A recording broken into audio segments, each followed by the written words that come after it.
Hi everyone, welcome back to the channel. So in today's video, I'm going to show you exactly how you can activate a Maya Mobile eSIM step by step.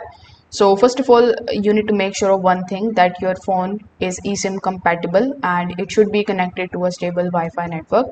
After doing so, you need to purchase your Maya Mobile plan, and then with it you are going to receive the installation QR code via email, and you can also find it inside your Maya Mobile account under the My eSIMs section.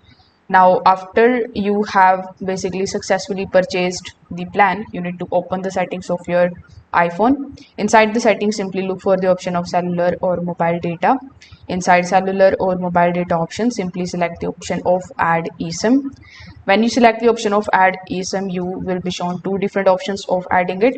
So you can either select the option of use a QR code, in which you just have to scan that QR code which you have received basically on your email address, and after that you can just simply follow further on screen instructions in order to basically install the eSIM. Now the first option would be of transfer from the nearby iPhone, so you can also select this option, and what this is going to do is it is going to basically look nearby iPhone, and then it is going to show you the details over here.